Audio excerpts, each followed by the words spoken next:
Welcome to the Successful Nurse Coach podcast. On this podcast, Laura and Shelby, both board-certified nurse coaches, show you how to make as much money as you want in private practice as a nurse coach.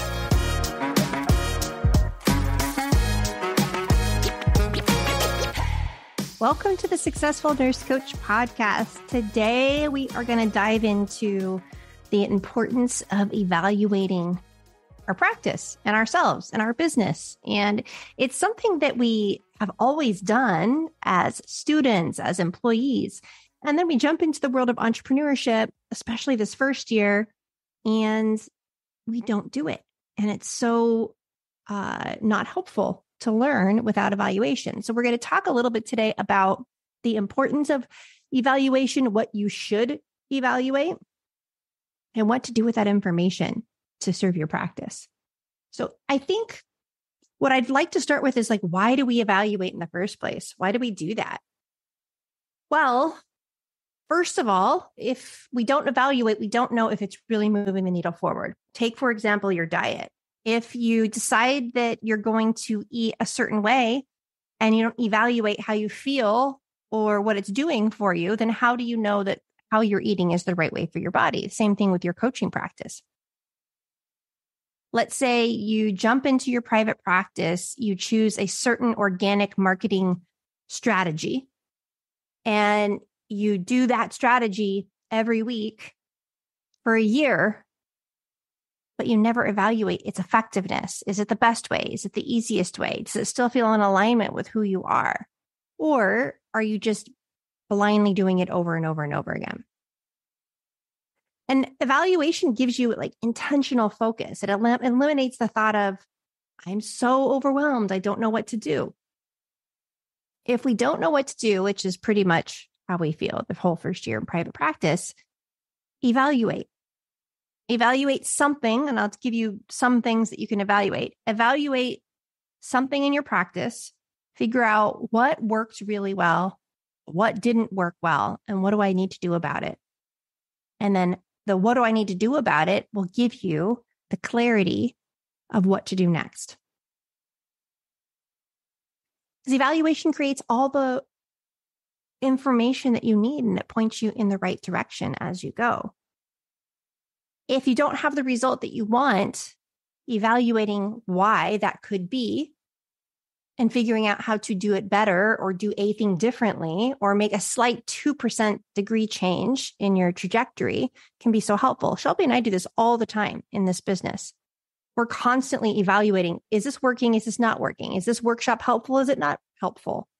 When we do application calls, is it better to do it this way or better to do it this way? We're constantly evaluating our processes to be better.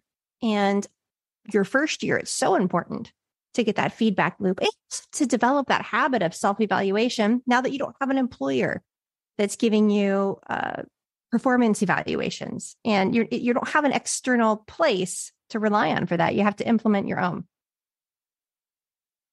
Evaluation also creates way more belief in what you're doing. And we need all the belief. We need to have all the belief that we possibly can our first year. Like we will take that belief from our coach. We'll take our belief from our partners. We'll read a book. We'll create fake belief, but we're constantly trying to cultivate that and inspiration. And in order for you to get to where you want to go, you have to believe different things than you currently believe right now about you, who you are as a coach in your life. So evaluating is the key to get you to where you want to go. It's the shortcut. It's the hack. And we're going to talk about what do you actually need to evaluate in your practice. It also reduces failure because if we keep doing things and we don't take time to evaluate them, we're kind of like the blind leading the blind. Like we want to squeeze as much info out of everything. If we are going to put energy into our practice by hosting workshops or by doing proposal calls, like we've got to take some time to evaluate those and see what is working. What have we learned? What do I need to work on? Is there any changes that I want to make? And share that with your mentor. Okay. What do you want to evaluate? We evaluate our practice probably monthly. And I think that's a really good habit. You can evaluate every single proposal call that you ever do, and I would do that the first 20 to 25, at least all of them your first year. We have a post-proposal call worksheet that we recommend that you do. And I recommend doing that post-proposal worksheet the minute that you hang up the call.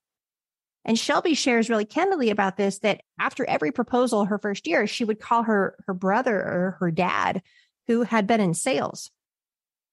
And while she didn't know that's exactly what she's doing, she was in real time sharing what she thought she did right, what went wrong, what she wishes she would have done differently. So she had a really fast learning trajectory on those proposal calls. I didn't do this. I would just be like, oh, they're not ready for coaching. Oh, they don't have enough money. I totally made it the client's fault.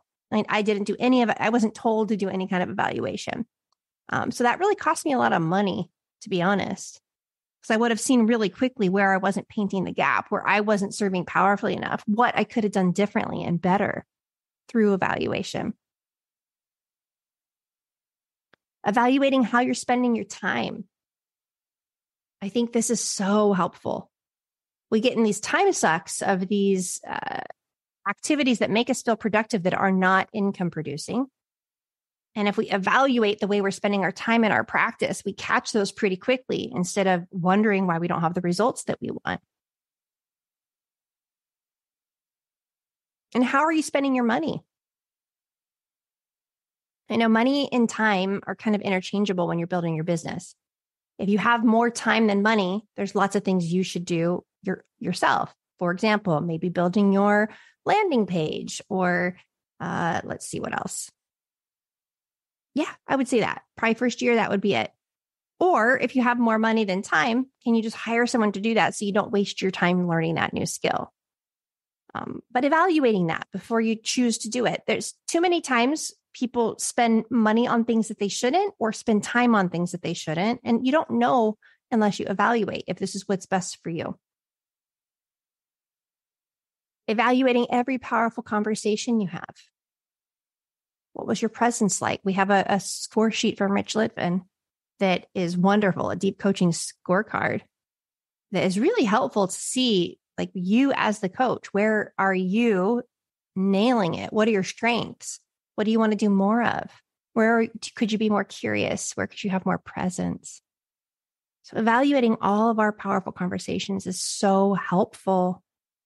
And we did some version of this in certification, and now it's up to us in private practice to keep doing some version of that. Every networking event, workshop, event, everything that you do that would be in the marketing bucket of your business, evaluating that, watching it back, asking people for feedback. How could you have done it better? How could you have engaged your audience more? Where did you hold back? Where did you play it safe? What did you do great? I think we underestimate that sometimes watching ourselves gives us confidence. I remember doing my first big interview with a YouTube channel about my daughter's vaccine injury. And the interview was 2 hours away. And I had just launched my coaching practice. So I was not prepared to plug it, even though I think at this point, 25,000 people have listened to this story of mine. And I wasn't prepared to plug it. And that wasn't the reason for it, but I was so nervous. So I went to record it, and they were playing it live at that time. It was before any vaccine injuries were censored. That wouldn't be allowed to happen now on Facebook. But back then, my interview was on a Facebook Live in a Facebook community that I was a part of for other parents that had vaccine injured children. And I was able to go to my car right after the interview, and I made myself watch it because it had a little bit of a lag, or I think I rewinded it. And I watched myself on video do this interview, and it wasn't that bad. You guys, I wasn't that bad. So by evaluating, through the cringy feelings, through the slits in my eyes, through maybe even my hands over my eyes, oh gosh, how am I going to say this? What did I say? It wasn't that bad. And that gave me incredible confidence. So also realizing that in some of our evaluations, it might create a lot more confidence, not just all the stuff we did wrong. So be aware of that. Look for what you did right too. I think it's super, super helpful. And then social media. What is working in social media for you? What feels good? What are you getting engagement from? What kind of posts do you feel like you want to try more of? Do you want to emulate anybody else that you're seeing? Is there things you want to play with? Where can you play full out? What is working? What's not working? What can you do? That's so much better than just throwing spaghetti all the time and not taking any time to see, when I throw the spaghetti in this direction, it actually feels good, works well.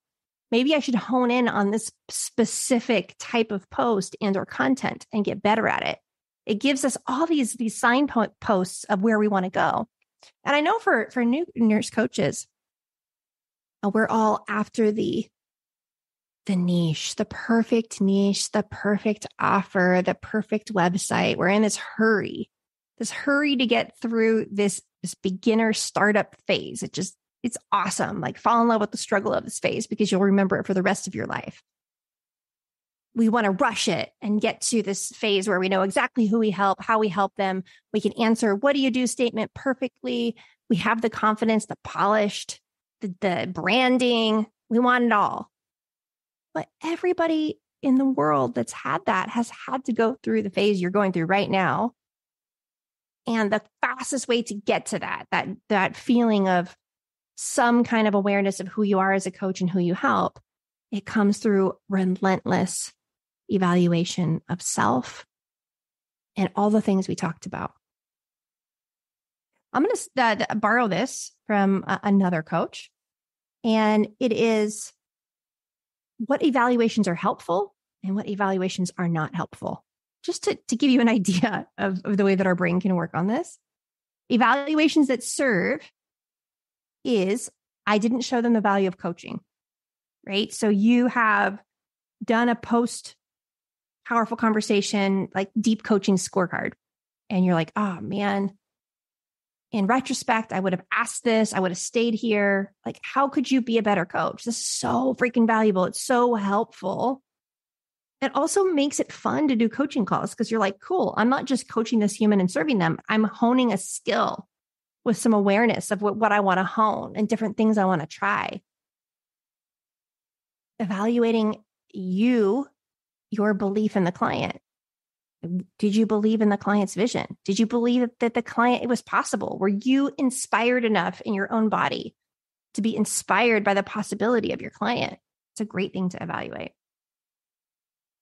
Anything that you couldn't walk them through, or any time that you bought into their story.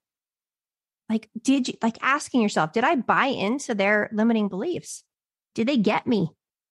Did I get stuck in the web that they're currently in? Did they pull me into it? Did I go into probability and limited thinking, or did I stay in possibility and in their bigger vision?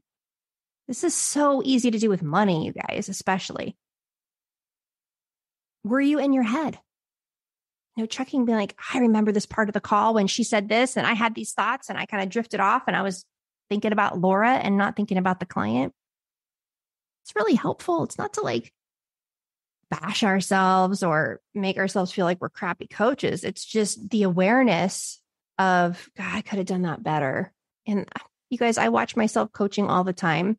I do weird stuff with my eyes. I blink too much. Sometimes I rub my nose. I have a resting bitch face sometimes. I talk too fast. I cut people off. It's not like it gets super comfortable. Yes, there are uncomfortable realities about our performance as a coach, and I am willing to suffer that, to be better, to be a better coach, to create a better environment for transformation to happen. I am willing to suffer through watching myself blink too much to be a better effing coach. People pay me money to help them create their dreams. I'm willing to watch myself on video to be better because people pay me to help them with their dreams. And I would hope that each of you are willing to do that in service to your client. Be willing to evaluate yourself. Where have you struggled to connect? Certain clients are harder to connect to. Evaluating, why is that? Is it because you judged them before? Is it because the way that they looked or talked? Is it because of the energy that they were in? Like, why? Why was it harder for you to connect? How can you be better? Can you learn from it? Maybe they're just not your people. Maybe you're starting to see who you don't want to serve. That's so valuable too. Here's what I mostly hear from new nurse coaches after their first 10 proposals. These are the kinds of things I hear that aren't helpful. They weren't ready. It was the price. It was too high for them. They just didn't see the value. They weren't open to coaching. They didn't want to leave their story or their pain, and they had to ask their husband. Or my favorite is, oh, well, they really saw the value in coaching and they really, really wanted to hire me, but they have something going on in their life right now. And so they said, circle back around in 2 months. Y'all, that's a no. It's a no. That's actually a no. A not right now is a no, which is fine. But if you let everybody that you coach be a not right now, then you're giving up on their dream, because not right nows very rarely turn into yeses, unless you are consistently following up and holding space for them and keeping that relationship open. So not that not right nows are bad or wrong, but don't stop at not right now, because not right now is like such an easy way out. So evaluations that don't serve are things that are others focused, are client focused. Like, evaluate yourself, what you do have control over, be relentless in that pursuit. In our programs, we do all sorts of things. We evaluate proposal calls. We have you record them. We ask you to evaluate every single post-proposal call. And shockingly, about 1 out of 15 of our clients do that. And all of our clients that have hit 6 figures have done that repetitively. One of our clients, I'm going to give this awesome story because I'm in awe of it. She was my student in the collective. And she's wonderful. She's been on our podcast. I'm not going to say who it is. She's wonderful. She's such a product of her own product that you can just feel it. She's such a powerful, badass coach. And in the collective, she would watch all of her coaching videos back. So she recorded all of her pro bono coaching videos. She watched all of her pro bono coaching videos and evaluated herself then. So that was 60 hours of evaluating herself plus 60 hours of coaching humans. When she hired me as her business coach, she recorded every proposal and watched it back and evaluated herself. Now, that might sound like a lot of time up front, but it saved her so much time because she became good so fast. She became competent, confident so fast. It was a hack. That the best way to spend her time was to do what she did. This is something we have undersold. We have under-explained. We have underserved our community. Shelby and I have underserved you guys up until this point about the importance of evaluations. To be fair, because we thought since it was in our course, it was being done. And then upon further of our own evaluation of our clients' experiences, because people don't understand the value of it, they just weren't doing it. It was just another thing on the to-do list and they were already overwhelmed. I would rather people coach less and evaluate than coach a bunch with no evaluation. It's so important. It's also so vulnerable. It's so vulnerable. We send out evaluations to all of our coaching clients. And my last group of evaluations was the lowest I've ever had in any ever. As a co-instructor, every group, I didn't have all 5 stars from all of my clients. Now, to be fair, there was caveats to that, which I think was in the way that the question was asked. So it's not like people were saying, Laura, you're a terrible coach. But it felt bad to not have everybody say 10 out of 10, Laura, you're the best. Like, it felt really bad. So it's vulnerable to have that feeling. Why? Okay. So I'll walk you through my current experience. I get reviews. They're not 10 out of 10. Immediately, wounded little Laura pops up and says, see, Laura, you're not doing a good job. See, Laura, it's actually all bullshit. You've got them all fooled. You don't know what you're doing. Little Laura and I don't know what age she is. I think she's probably 11, prepubescent, horrible puberty Laura. She came out and she was so cute and it was uncomfortable and it hurt her feelings. And gosh, if I didn't be with that with my coach, what would be the probability of me continuing to seek feedback? And he sent me this beautiful, I love him, by the way. He sent me this beautiful part of his course about creating with complaints. Not that my clients were giving me complaints, but the way of seeing complaints or feedback or constructive criticism, like all these things that we fear, like how can we just be with it and embrace it and expect little Laura to come out and get her feelings hurt and then work through that and then find an edge? Because if I can be the business coach for you guys that takes every criticism and constructive feedback and creates constant space for people to safely share, and I take what is useful. First of all, I discern what is useful and not useful, because there is lots of not useful complaining that happens when you run a business. But I discern what is useful and not useful. And then I make use of every piece of constructive feedback, complaints, criticism that I ever receive. In 5 years, I will be so much better than anybody could be in my spot. Constructive feedback, creating with complaints. This is how JP says it. It's a cheat code. Just decide to fall in love with it. Decide to come face to face with the wounded part of you that's afraid. Be with your mentor on this. Be with your colleagues on this. Let's normalize this. This is part of becoming excellent at what we do. It doesn't hurt. Yes. Sometimes.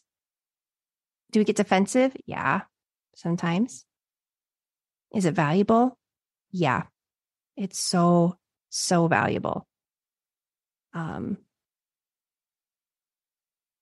it ever get easier? I don't know. I'll TBD on that one. Does it get easier? I think it gets easier to deal with the initial emotions because you're aware of what they are. So there's a consciousness you can come to with it where it's not like the wounded part of you doesn't get activated. I think it does. I think that what you do with it is just so generative and important and positive and in service of that it starts to lose its power. And the fear of feedback, the fear of somebody saying, hey, Laura, you actually speak too fast sometimes and I don't feel heard. Like that's really useful for me to know. Because from that point forward, I will probably be aware of the pace in which I speak. Just an awareness, right? So I guess my question for each of you as you listen to this, whether you're one of our clients, whether you're one of our future clients, whether you're just in the collective doing your thing, getting your evaluations from your practice clients, how can we create complaints and feedback and constructive criticism as a way to feed us forward into excellence, as a cheat code to get further in the game that is called entrepreneurship and being a badass nurse coach? Let's create it that way so that we embrace it. We evaluate our own coaching calls. We stay conscious and present within our own practice in a meaningful way.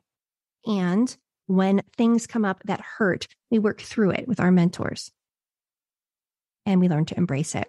That was gold. Importance of evaluation. I hope that landed for you. I would love to support you further in this. If you have any questions, just come to our Facebook group. I'm happy to also share our post-proposal worksheet with you guys. Even if you're not a client, just email us and ask for it. Happy to share that. And we are still enrolling for 2023. We would love to have you in our mentorship. The mentorship, in our opinion and our data suggests, it is the best shot you have at success in the industry to date. Right now, we have the best lead coaches. We all evaluate ourselves. We are all coachable. We are all doing the work. We're all the real deal. We don't make any false promises. We are evidence-based of what it takes to create clients your first year as a nurse coach. And thank you guys so much for listening this morning. I hope this lands and that you get a moment today to evaluate where you are in your practice. All right, guys, see you next week. Bye.